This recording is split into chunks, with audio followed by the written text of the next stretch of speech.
Mechanical properties of solid. तो last time मैंने strain energy का कुछ आधा डेरिवेशंस कंप्लीट किया था, यहाँ पे आज कंप्लीट करते सेम फिर से एक बार कि वो स्ट्रेन एनर्जी होता क्या है, कैसे कंप्लीट करेंगे, उसके बारे में सोचेंगे, उसके बाद पर्टिकुलर टॉपिक को कंटिन्यू करेंगे। तो स्ट्रेन एनर्जी इसका मतलब पोटेंशियल एनर्जी होता है। स्ट्रेन एनर्जी का मतलब क्या होता है, potential energy, and potential energy is in the form of the work done. अभी वर्क डन क्या चीज है जो आपको 9th स्टैंडर्ड में हो चुका था। What is work done? Work done मतलब क्या है, अगर सपोज सर मैं कौन सी भी चीज को, अगर मेरा सरफेस है और मेरा बॉक्स, अगर मैं यहाँ पे फोर्स अप्लाई करता हूँ, any force apply on this particular object, अगर ये मेरा जो बॉक्स है वो डिस्प्लेस होता है, डिस्प्लेस मतलब at a particular distance travel करता है, तभी जाके मैं बोल सकता हूँ सर वर्क इज डन, मतलब यहाँ पे वर्क हुआ है। So what is work done का formula? Work done is equal to force into displacement. ये जो डिस्प्लेसमेंट है, फोर्स और डिस्प्लेसमेंट का मल्टीप्लीकेशन, इसका मतलब वर्क डन होता है।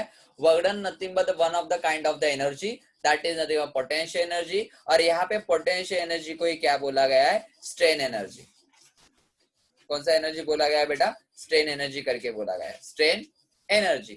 अभी इसको सर स्ट्रेन, स्पेसिफिकली इसको ही स्ट्रेन एनर्जी क्यों बोला गया है, तो सिंपल लॉजिक है, कौन सा भी रॉड रहने दो, कौन सा भी रबर रहने दो, कौन सा भी बीम रहने दो, अगर बीम को मैं एक जगह पे से अगर मैं उसको फोर्स अप्लाई करता हूँ, तभी ये जो पर्टिकुलर बीम आपका क्या होता है बेटा, इलोंगेट होता है। क्या होता है बेटा, इलोंगेट होता है। इलोंगेट मतलब उसका लेंथ आपका बढ़ जाता है।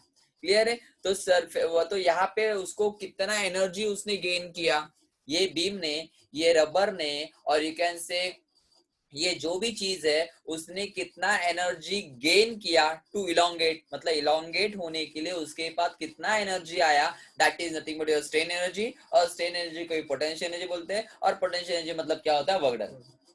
तो बेसिकली यहाँ पे किसके बारे में सोचा गया, लेंथ के बारे में कि वॉल्यूम के बारे में कि शेयर के बारे में? सिंपल यहाँ पे लेंथ के बारे में सोचा गया है। तो यहाँ पे यंग्स मॉडुलस, ये कंसेप्ट यहाँ पे आएगा। What is your Young's modulus, सबको पता है sir. Young's modulus, Young's modulus that is nothing but capital Y से डिनोट करते हैं। उसका फॉर्मूला क्या होता है, longitudinal stress divided by what, longitudinal strain, ऐसा ही कुछ फॉर्मूला था। कैपिटल वाई को एज लॉन्गिट्यूडिनल स्ट्रेस का फॉर्मूला क्या है, तो लॉन्गिट्यूडिनल स्ट्रेस का फॉर्मूला एफ बाय ए। यहाँ पे मैं क्या कंसिडर कर रहा हूँ बेटा, एफ बाय ए। और लॉन्जिट्यूडिनल स्ट्रेन का फॉर्मूला क्या है, यहाँ पे क्या चेंज हो रहा है, length, so change in length upon original length, ये मेरा फॉर्मूला हो जाता है। तो दोनों को डिवाइड करो, you will get F by A divided by small L by capital L. जब भी डिवाइड का मल्टीप्लीकेशन होता है तभी ये चेंज होता है। सो यहाँ पे आएगा F L by A small L, ये मेरा कैपिटल वाई का फॉर्मूला आ गया। सो मेरा क्वेश्चन ये है कि इसके पास कितना फोर्स अप्लाई किया है, तो फोर्स को जगह पे ही रखो, ये ए एल यहाँ पे डिवाइड, तो यहाँ पे क्या करने जाएगा, मल्टीप्लाइड। सो यहाँ पे वाई को ए एल मल्टीप्लाइड करेगा, और ये कैपिटल एल है, वाई को यहाँ पे डिवाइड करने चला जाएगा। तो व्हाट इज फोर्स, अगर आपको किसी ने पूछा सर यहाँ पे फोर्स कितना अप्लाई किया है, so Y L by capital L, इतना फोर्स ये पर्टिकुलर बीम के ऊपर, और यू कैन से वायर के ऊपर, और यू कैन से रबर बैंड के ऊपर इतना सा फोर्स अप्लाई किया गया। अभी मैं यहाँ पे बार बार ये रबर बैंड, ये वायर और बीम क्यों बोला गया, क्योंकि ये जो लेंथ, मतलब ये जो बीम होता है, ये जो रबर बैंड होता है, ये जो आपका वायर होता है, वो इलोंगेट होता है टूवर्ड्स द लेंथ, मतलब उसका लेंथ इंक्रीज होता है। बाकी कुछ इंक्रीज होता है क्या बेटा, नहीं। इसलिए मैं बार बार यहाँ पे यंग्स मॉडुलस मतलब लॉन्गिट्यूडिनल स्ट्रेस और लॉन्जिट्यूडिनल स्ट्रेस मतलब जहां पे लेंथ का कुछ चेंजेस होता है, इसलिए यही कंसेप्ट यहाँ पे ले रहा हूं। अभी जो यहाँ पे चेंज हो रहा है वो इधर से लेके इधर तक हो रहा है, मतलब this is my change in length, small L, इतना चेंज हुआ है। कैपिटल एल का मतलब क्या है, ओरिजिनल लेंथ तो मेरा ये था, this is my original length, मतलब यहाँ से लेके यहाँ तक मेरा ओरिजिनल लेंथ था, और इतना लेंथ मेरा क्या हो गया, चेंज हो गया। तो ये चेंज हो गया है, वो जीरो से लेके सपोज एल तक चेंज हो गया, ऐसा एज्यूम करो, ये जीरो से लेके एल तक चेंज हो गया। अभी यहाँ पे मैं उसको सॉल्व करते हुए कैसे करूंगा, अगर कैपिटल एफ मतलब टोटल फोर्स होता है, अगर मैं स्मॉल फोर्स के बारे में सोचूंगा तो स्मॉल फोर्स को मैं बोलूंगा स्मॉल एफ।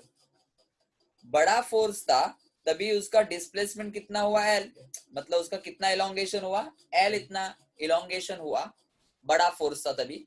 अगर सपोज छोटा फोर्स रहेगा, छोटा फोर्स मतलब एक स्मॉल फोर्स में अगर इसके ऊपर अप्लाई करता हूं तो छोटा डिस्प्लेसमेंट वहां पे होगा। छोटा डिस्प्लेसमेंट मतलब चेंज उसका कितना हुआ, एक्स चेंज हो गया। जब कैपिटल एल था तभी स्मॉल एल आया था, और जब स्मॉल एफ मतलब कैपिटल एफ तो स्मॉल एल, और कैपिटल स्मॉल एफ जब आया, स्मॉल एफ मतलब स्मॉल फोर्स के लिए स्मॉल चेंज मतलब एक्स चेंज हो गया। और एक्स कैसे चेंज होने वाला है, 0 से लेके एल तक इतना चेंज होने वाला चेंज। चलो व्हाट इज वर्क डन, तो छोटा वर्क डन कैसे निकालूंगा, क्योंकि यहाँ पे एनर्जी का डेरिवेशन है, एनर्जी का डेरिवेशन मतलब पोटेंशियल एनर्जी आएगा, पोटेंशियल एनर्जी मतलब वर्क डन आएगा। तो छोटा work done is equal to छोटा फोर्स इनटू डिस्प्लेसमेंट, यही तो फॉर्मूला है ना। व्हाट इज वर्क डन का formula, sir work done is equal to force into displacement, force into displacement. तो वर्क डन छोटा मतलब dw, फोर्स छोटा मतलब स्मॉल f, और डिस्प्लेसमेंट कितना रहेगा dx। तो स्मॉल f का फॉर्मूला क्या है, y a small x upon capital X into dx, ये मेरा स्मॉल वर्क डन का फॉर्मूला हो गया। If I want to find total work done, ये तो छोटा वर्क डन हो गया छोटे फोर्स के वजह से, जो था मेरा y upon capital L into dx। If I want total work done, तो इसको मेरे को इंटीग्रेट करना पड़ेगा, तभी जाके मेरे को टोटल वर्क डन मिलता है। तो इसको इंटीग्रेट किया तो इसको भी इंटीग्रेट करना पड़ेगा। तो इंटीग्रेशन का मतलब क्या होता है, टोटल वर्क डन। ये छोटा वर्क डन है, मतलब यहाँ पे छोटा फोर्स अप्लाई किया तो और थोड़ा फोर्स बढ़ा, और थोड़ा फोर्स बढ़ा, तो ऐसे सब फोर्स का एडिशन मतलब हर एक वर्क डन का एडिशन हो जाएगा। So this is your total work done. तो कैसे निकालूंगा, अगर छोटे छोटे वर्क डन को ऐड किया तभी मेरे को टोटल वर्क डन मिलेगा कैपिटल W। तो यहाँ पे क्या कांस्टेंट है, सर ये y कभी चेंज नहीं होगा, a कभी चेंज नहीं होगा, कैपिटल L मतलब ओरिजिनल लिंक कभी चेंज नहीं होता है। तो इंटीग्रेशन किसको करने की जरूरत है, ये x इंटू dx को इंटीग्रेशन करने की जरूरत है। सो y l हमेशा के लिए याद रखना, इसका जो इंटीग्रेशन है उसके लिए लिमिट भी है यहाँ पे 0 से लेके l तक, 0 से लेके l तक। ये 0 से लेके l तक ऐसा मैंने क्यों बोला गया है, ये x का मतलब क्या होता है, चेंज इन लेंथ, और ये आपका जो चेंज होने वाला है वो 0 से लेके कितना होने वाला है, L तक चेंज होगा ना बेटा, ये तो स्मॉल l है बराबर, 0 से लेके L तक।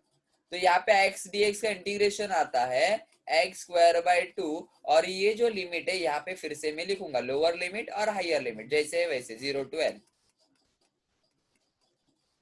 तो ये लिमिट को निकाल देना है, तो मेरे को जहां पे x है वहां पे पहला हायर लिमिट पुट ऑफ करो मतलब स्मॉल l पुट ऑफ करो, माइनस जहां पे x है वहां पे अभी लोअर लिमिट पुट करो मतलब 0 पुट करो।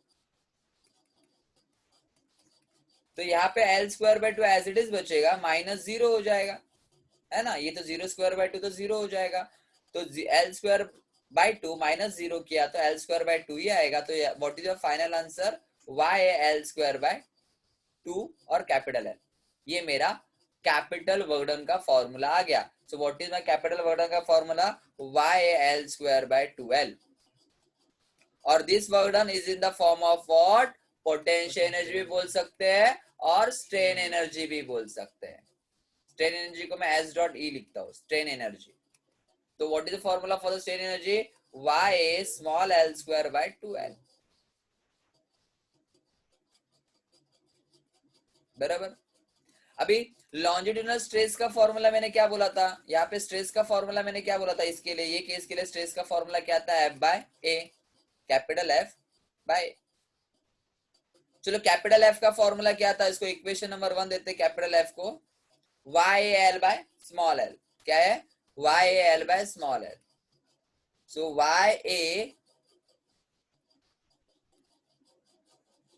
Y small L by capital L है, वाई स्मॉल एल, ये एल स्क्वायर है ना, उसको एल इंटू एल लिखता हूं, हाँ, और ये 12 को यहाँ पे एल लिखता हूं और यहाँ पे 2 लिखता हूं, चलेगा।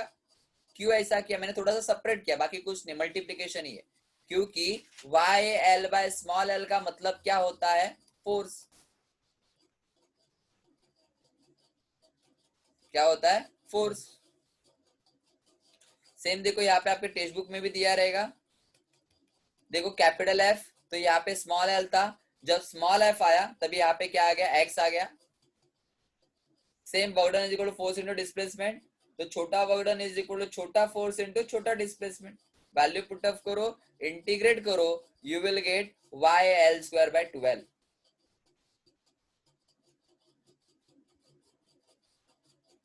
क्लियर है? तो जैसे कि यहाँ पे पता चला, इसका मतलब होता है कैपिटल F, और ये जो 1L और 1/2 है, दिस इज L/2, तो क्या मैं इसको ऐसा लिख सकता हूँ, half into F into small l, ये हाफ को मैंने आगे लिखा, कोई प्रॉब्लम नहीं है। So what is strain energy, what is potential energy, that is equal to half into force into, ये स्मॉल l का मतलब क्या होता है, what is small l, extension है ना, इतना इंक्रीज हुआ, that is nothing but extension. तो उसका स्ट्रेन एनर्जी का फॉर्मूला यहाँ पे बोल सकता हूँ हाफ इंटू फोर्स इंटू, और ये फोर्स मतलब क्या हो सकता है, लोड।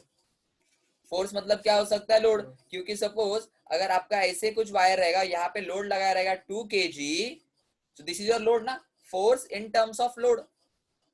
तो यहाँ पे अगर फोर्स निकालना रहेगा तो आप कैसे निकालोगे, तो वो भी आपको आना चाहिए।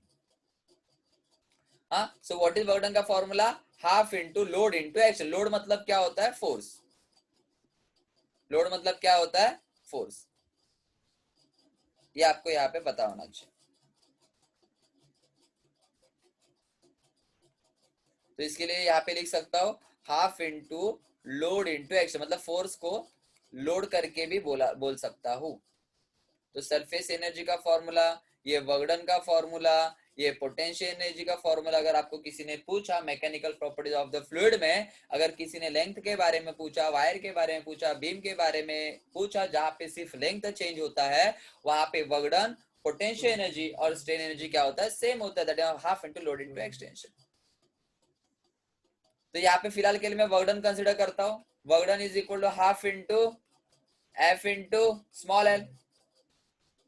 चलो नेक्स्ट डेरिवेशन उसने पूछा था वर्क डन पर यूनिट वॉल्यूम, वर्क डन पर यूनिट वॉल्यूम, मतलब वर्क डन को किससे डिवाइड करना है, वॉल्यूम से। चलो डिवाइड, वर्क डन का फॉर्मूला क्या है sir, half into F into small l, दोनों को भी वॉल्यूम से डिवाइड करो, तो ये वर्क डन पर यूनिट वॉल्यूम हो गया।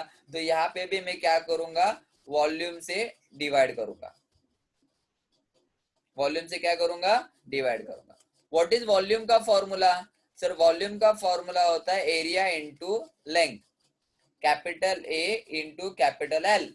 एरिया इंटू लेंथ मतलब क्या होता है, वॉल्यूम, है ना, वॉल्यूम मतलब मीटर क्यूब में होता है। So area meter square into meter, तो हो गया ना मीटर क्यूब।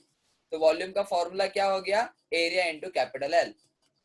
सो हाफ इंटू, इसको थोड़ा सा देखो ऐसा लिखा तो चलेगा क्या, F upon A into small L upon capital L, चलेगा ना, कोई प्रॉब्लम नहीं, मल्टीप्लीकेशन ही है बीच में, बराबर ना। तो वर्क डन पर यूनिट वॉल्यूम के बारे में किसी ने पूछा, पर यूनिट वॉल्यूम मतलब W/V, that is work done पर यूनिट वॉल्यूम। सो हाफ इंटू, ये F/A को क्या बोल सकता हूँ, स्ट्रेस, स्ट्रेस का ही फॉर्मूला ना F/A। अगर आप देखोगे तो दिस इज योर स्ट्रेस का फॉर्मूला F/A, और स्ट्रेन का formula small l by capital L। तो यहाँ पे स्ट्रेस इंटू क्या हो जाएगा बेटा, स्ट्रेन हो जाएगा। सो अगर किसी ने पूछा सर वर्क डन पर यूनिट वॉल्यूम का फॉर्मूला, वर्क डन को अगर वॉल्यूम से डिवाइड करता हूं तभी मेरा फॉर्मूला हो जाएगा half into stress into strain. Clear है, सबको समझ में आ रहा है यहां तक? चलो, but what is capital Y,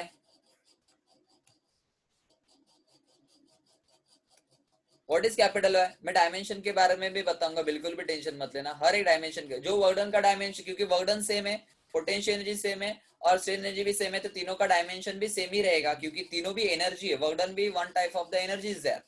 तो तीनों के एनर्जी के बारे में, तीनों के डायमेंशन के बारे में, उसके यूनिट के बारे में भी बताऊंगा। यूनिट तो आपको पता चल गया कि जूल होता है, एनर्जी का यूनिट क्या होता है, जूल।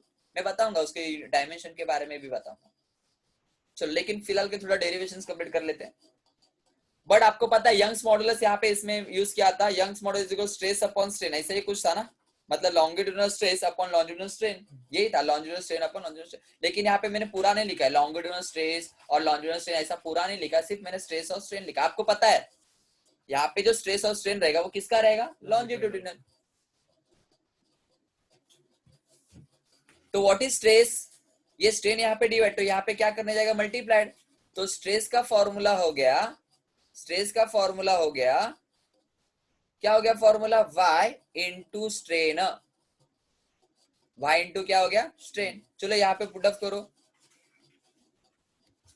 वर्क डन पर unit volume, per unit volume that is equal to half into, ये स्ट्रेस के जगह पे क्या आएगा, y इंटू स्ट्रेन, ये स्ट्रेस के जगह पे क्या आएगा, स्ट्रेस का फॉर्मूला यहाँ पे y इंटू स्ट्रेन, और इंटू और भी स्ट्रेन है, तो इसका दूसरा फॉर्मूला हो गया half into Y into strain क्या हो जाएगा, स्ट्रेन का स्क्वायर। और दूसरा भी मेथड यहाँ पे, ये in the form of strain मैंने निकाला, फिर से लिखो, बट इसके आ गया, but y is equal to what, stress upon strain. तो व्हाट इज स्ट्रेन, ये स्ट्रेन डिवाइड, यहाँ पे मल्टीप्लाई करने आएगा, और ये y इसके नीचे चला जाएगा, तो this is stress upon y हो जाएगा। तो वर्क डन पर यूनिट वॉल्यूम का फॉर्मूला क्या हो जाएगा इन दिस केस, पर unit volume that is equal half into, ये स्ट्रेस को है वैसे ही लिखूंगा अभी, और ये स्ट्रेन के जगह पे क्या लिखूंगा, what is strain, stress upon Y, stress upon Y. So half into stress क्या हो जाएगा, स्ट्रेस का स्क्वायर डिवाइडेड बाय वाई। तो ये दो फॉर्मूला हो गए वर्क डन पर यूनिट वॉल्यूम के। और अगर सिर्फ आपको स्ट्रेस दिया रहेगा तो ये फॉर्मूला आएगा, सिर्फ आपको स्ट्रेन दिया रहेगा तो ये फॉर्मूला आएगा, और दोनों दिया रहेगा तो ये फॉर्मूला। ये किसका बारे में बता रहा मैं, वर्क डन पर यूनिट वॉल्यूम। सिर्फ वर्क डन पूछा तो वर्क डन का formula work done is equal to half into F into L, half into load into extension. चलो इसके यूनिट के बारे में भी सोचते हैं। So what is exactly unit of the work done, और you can say potential energy, और you can say strain energy. तो वर्क डन का फॉर्मूला यहाँ पे आपने क्या पढ़ा, sir work done is equal to force into half into F into L. तो वर्क डन का डायमेंशन निकालना रहेगा, दैट इज नथिंग बट ये फोर्स का डायमेंशन इंटू एल का डायमेंशन। ये हाफ तो आपका कांस्टेंट है ना बेटा, यहाँ पे उसका कुछ यूज नहीं होता है। चलो फोर्स का डायमेंशन कैसे निकालोगे, sir force is equal mass into acceleration, बराबर ना रे। फोर्स का बेसिक फॉर्मूला क्या होता है, mass into acceleration,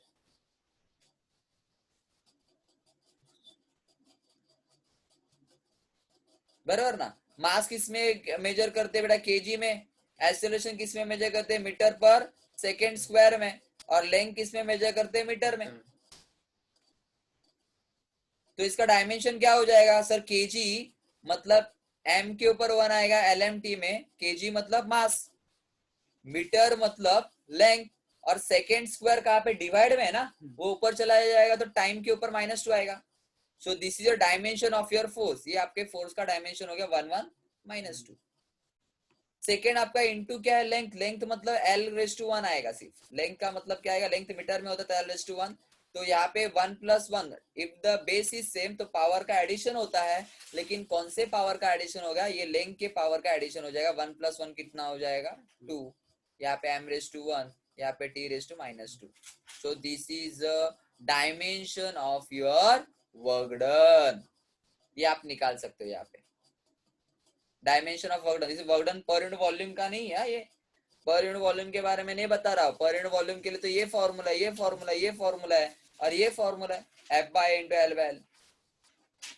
this is your dimension of your work done. और हमेशा याद रखना, work done is a one kind of the energy is there, तो वर्क डन का जो यूनिट रहेगा वो ऑब्वियस है जूल ही रहेगा, ये आपको यहाँ पे पता होना चाहिए। बढ़ाते जा रहे हैं फोर्स, राइट। तो स्टूडेंट्स आप सोचो स्ट्रेस और स्ट्रेन का क्या होगा, क्योंकि आप फोर्स बढ़ाते जा रहे हो तो ऑब्वियसली जो स्ट्रेस है वो बढ़ता जाएगा, और क्योंकि फोर्स बढ़ा रहे हो तो ऑब्वियसली लेंथ भी बढ़ती जाएगी रॉड की, तो इसका मतलब स्ट्रेन जो है वो भी बढ़ता जाएगा, ठीक है। तो जब ऐसा होगा तो हम क्या करेंगे, स्ट्रेस और स्ट्रेन के बीच में ग्राफ प्लॉट करेंगे। तो जब वो ग्राफ प्लॉट किया जाता है स्टूडेंट्स, तो इस तरह कुछ ग्राफ मिलता है। देखो बड़ा इंटरेस्टिंग सा ग्राफ है ये, वाई एक्सिस पे है स्ट्रेस और एक्स एक्सिस पे है स्ट्रेन। तो अब ये जो ग्राफ है वो ऐसा क्यों आया है और उसकी क्या खास प्रॉपर्टीज है वो हम यहाँ पे स्टडी करना चाहते हैं। इसमें जो खास करके आप 4 पॉइंट्स पे ध्यान दें इस ग्राफ के। इसको मैं बोल रहा हूँ point A, this is point B, this is point U, this is point F. इन 4 पॉइंट्स के बीच में आप देखो कि यहाँ से यहाँ तक ग्राफ थोड़ा अलग टाइप का है, इन दोनों पॉइंट्स के बीच में ग्राफ अलग टाइप का है, इन दोनों के बीच में अलग टाइप का है, इन दोनों के बीच में अलग टाइप का है। तो यानी कि 4 इंपॉर्टेंट रीजन हो गए इस ग्राफ के, ठीक है। तो इन चारों रीजन के बारे में हम थोड़ा डिटेल में देखेंगे तो आपको समझ में आएगा यहाँ पे हो क्या है। सबसे पहले मैं आपको बी पॉइंट के बारे में बताता हूँ स्टूडेंट्स। बी पॉइंट जो है उसको हम इलास्टिक लिमिट या एंड पॉइंट बोलते हैं। नाम आपको याद रखना जरूरी है, और एक बार आप समझ जाएंगे कि हो क्या रहा है यहाँ पे तो नाम अपने आप ही याद हो जाता है। देखो क्या हो रहा है यहाँ पे बी पॉइंट पे, क्या हो रहा है। अगर आप रॉड पे थोड़ा सा फोर्स लगाते हो तो रॉड थोड़ी सी इलॉन्गेट होती है। अब अगर आप फोर्स रिलीज कर देते हो तो क्या होता है, रॉड अपने शेप पे वापस जा सकती है, वापस चली जाती है, राइट। लेकिन अगर आपने ज्यादा फोर्स लगा दिया है तो लेंथ ज्यादा बढ़ जाती है, और इस टाइम पे हो सकता है कि आप फोर्स रिलीज भी कर दो तो रॉड अपने ओरिजिनल लेंथ पे ना जा पाए, राइट। तो बी पॉइंट जो है ना वो इसी से रिलेटेड है। अगर आप इस ग्राफ पे बी पॉइंट से पहले हो, ठीक है, बी पॉइंट से पहले हो तो इसका मतलब है कि रॉड पे से जब आप फोर्स हटा दोगे तो वो अपनी ओरिजिनल लेंथ में चली जाएगी, और बी पॉइंट के बाद चले गए इस ग्राफ में तो इसका मतलब है कि अब आप फोर्स हटा भी दोगे तो रॉड अपने ओरिजिनल लेंथ में नहीं जा पाएगी। समझ में आ रही बात, बड़ी सिंपल सी बात है, राइट। तो हम बोल सकते हैं कि बी पॉइंट के पहले रॉड कैसा बिहेवियर शो कर रही है स्टूडेंट्स, इलास्टिक बिहेवियर, राइट। ये टर्म हमने पहले भी देखा था। और बी पॉइंट के बाद रॉड कैसा बिहेवियर शो कर रही है, प्लास्टिक बिहेवियर। तो प्लास्टिक बिहेवियर शो करने का मतलब ये है कि अब वो अपनी ओरिजिनल लेंथ में नहीं जा पा रही है, और इलास्टिक बिहेवियर बोलने का मतलब ये है कि वो अपनी ओरिजिनल लेंथ में जा पा रही है, राइट। इसीलिए बी पॉइंट का नाम भी क्या रखा गया है, इलास्टिक लिमिट। समझ में आ रही बात, तो बी पॉइंट आपको समझ में आया। अब बात करते हैं इस पॉइंट ए की। ए पॉइंट का नाम है हुक्स लिमिट और प्रोपोर्शनलिटी लिमिट। अब जो इसका मतलब क्या है, देखो हमने पढ़ा था कि स्ट्रेस और स्ट्रेन जो है हुक्स लॉ में पढ़ा था वो प्रोपोर्शनल होते हैं एक दूसरे, याद है आपको। लेकिन हमेशा ऐसा जरूरी नहीं होता है स्टूडेंट्स। जब आप थोड़ा फोर्स लगाते हो इस रॉड पे तो स्ट्रेस भी आता है, स्ट्रेन भी आता है, और दोनों की वैल्यू एक दूसरे के प्रोपोर्शनल रहती है। लेकिन जब आप ज्यादा फोर्स लगाना शुरू कर देते हो तो स्ट्रेस और स्ट्रेन जो है वो प्रोपोर्शनल नहीं रहते। तो आप देखो यहाँ पे ए पॉइंट तक आप देखो स्ट्रेस और स्ट्रेन का जो ग्राफ है वो स्ट्रेट लाइन आया है। स्ट्रेट लाइन आने का मतलब है कि स्ट्रेस और स्ट्रेन कैसे हैं, प्रोपोर्शनल है, प्रोपोर्शनल है। उसके बाद स्ट्रेट लाइन नहीं दिख रहा है, एक के बाद तो नहीं दिख रहा ना स्ट्रेट लाइन, इसका मतलब अब प्रोपोर्शनल नहीं है। समझ में आ रही बात, इसीलिए बोल रहे हैं ए को क्या, हुक्स लिमिट। इस पॉइंट तक ही हुक्स लॉ फॉलो होता है, ए पॉइंट तक ही, उसके बाद फॉलो नहीं होता है। आपको थोड़ा सरप्राइजिंग लग रहा होगा क्योंकि इस चैप्टर में अभी तक हमने सारे क्वेश्चन में हुक्स लॉ लगाया है, तो उसमें ये माना गया था कहीं ना कहीं कि हम ए पॉइंट के पहले थे। क्वेश्चन में बोला नहीं जाता है, सिचुएशन में बोला नहीं जाता, बट हम ऐसा मान लेते हैं। समझ में बात, ए पॉइंट का सिग्निफिकेंस समझ में आया, बी पॉइंट का सिग्निफिकेंस समझ में आया, ठीक। अब बात करना चाहते हैं हम यू की और एफ। तो यू को हम बोलते हैं अल्टीमेट स्ट्रेंथ और एफ को हम बोलते हैं फ्रैक्चर पॉइंट। और इन दोनों पॉइंट्स को समझने के लिए हमें एक और चीज देखनी पड़ेगी। तो देखो एक टाइप का सब्सटेंस होता है ब्रिटल सब्सटेंस, और दूसरे टाइप का सब्सटेंस होता है डक्टाइल सब्सटेंस। दोनों में क्या अंतर होता है वो मैं आपको बताना चाहता हूँ। जैसे इसका एग्जांपल है चारकोल, इसका एग्जांपल हो सकता है आयरन। तो सपोज करो आपके पास एक चारकोल की रॉड है इस तरीके से वॉल से अटैच, और यहाँ पर आयरन की रॉड है वॉल से अटैच, ठीक है। इस पे आप फोर्स लगाना शुरू करते हो तो इसकी लेंथ बढ़ती है, इसे ही फोर्स लगाना शुरू करते हो तो इसकी भी लेंथ बढ़ती है। लेकिन स्टूडेंट आप सोचो कि अगर आप फोर्स लगाते ही जाओगे, लगाते ही जाओगे, लगाते ही जाओगे, तो क्या लेंथ हमेशा बढ़ती जाएगी, बढ़ती जाएगी, बढ़ती जाएगी? नहीं, कभी ना कभी रॉड जो है वो टूट सकती है, ये वाली भी और ये वाली भी, ठीक है। तो दोनों के टूटने के स्टाइल में, मतलब ब्रिटल सब्सटेंस के टूटने के स्टाइल में और डक्टाइल सब्सटेंस के टूटने के स्टाइल में जब फोर्स बहुत ज्यादा हो जाता है तब डिफरेंस होता है। क्या डिफरेंस होता है वही हम देखना चाहते हैं। देखो जहां पे ये लॉन्गेट होता जाता है, फोर्स बढ़ाते हो तो फिर अचानक से बीच से कहीं से टूट जाता है। समझिए, अचानक से बीच से कहीं से भी टूट, ये जब टूटता है तो चिंगम की तरह खींच के टूटता है थोड़ा। देखो अभी समझ में आ जाएगी बात। आप इसे फोर्स लगाते हुए लंबा होता जाता है, लेकिन जब फोर्स बहुत बढ़ गया है तो बीच में कहीं से पतला होना शुरू होगा, ठीक है, ठीक है, पतला होना शुरू होगा और पतला होगा और पतला होगा, फिर फाइनली अलग हो जाएगा। समझ में आई बात। तो डक्टाइल सब्सटेंस इस तरह से टूटते हैं और ब्रिटल इस तरह से टूटते हैं। इसमें आप देखो पहले ऐसा सीन था, जब टूटता है तो बीच में कहीं से अचानक से इस तरह से टूट जाता है, ठीक है। इसमें